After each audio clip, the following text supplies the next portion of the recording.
महाशिवरात्रि का आध्यात्मिक और वैज्ञानिक दोनों तरीके से महत्व है।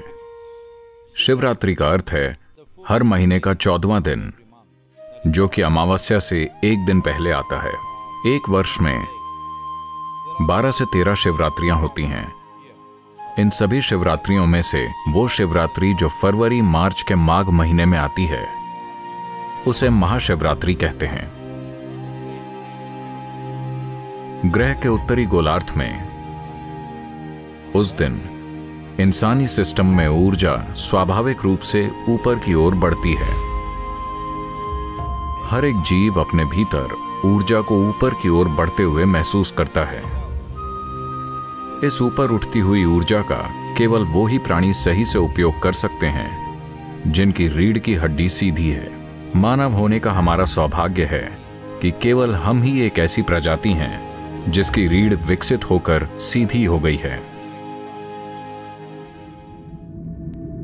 अगर आप दूसरी प्रजातियों के विकास की प्रक्रिया को देखें तो आप पाएंगे कि बिना रीढ़ वाले से रीढ़ वाले की तरफ बढ़ना एक महत्वपूर्ण कदम था, और विकास प्रक्रिया में दूसरा महत्वपूर्ण कदम था रीढ़ का आड़ी अवस्था से खड़ी अवस्था में आना।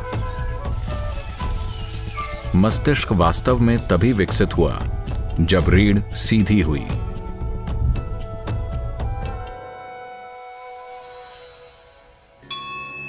जैसे कि महाशिवरात्रि की रात में ऊर्जा स्वाभाविक रूप से ऊपर की ओर बढ़ती है, रात भर रीढ़ को सीधी रखने से जबरदस्त लाभ होता है। ये उनके लिए विशेष रूप से फायदेमंद है जो खासकर आध्यात्मिक मार्ग पर हैं, पर यह उन लोगों के लिए भी महत्वपूर्ण है जो पारिवारिक स्थितियों में हैं, और साथ ही दुनिया में उन लोगों के लिए भी जो महत्वाकांक्षी हैं। आध्यात्मिक मार्ग पर चलने वालों के लिए, योगियों के लिए, ये वो दिन है जब शिव अपने भीतर की सभी हलचलों के परे चले गए और पूरी तरह से स्थिर हो गए।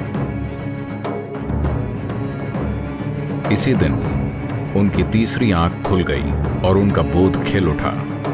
हम ये कह रहे हैं कि ये दो आंखें सिर्फ इंद्रियां हैं। ये आपको आपके आसपास के भौतिक पक्षों को ही दिखा सकती हैं, लेकिन अगर आप इन भौतिक पक्षों का आधार देखना चाहते हैं, अगर आप उन सूक्ष्म आयामों को देखना चाहते हैं जो प्रकृति की भौतिकता से परे है, अगर आप उसे जानना चाहते हैं, तो आपको बोध के एक अलग आयाम की जरूरत है। बोध का वो आयाम जो भौतिक से परे है, उसे तीसरी आंख कहते हैं। तो ये वो दिन है जो आपके तीसरी आंख खोलने या आपके भीतर बोध के गहरे आयाम को उजागर करने की यात्रा को सहज बनाता है।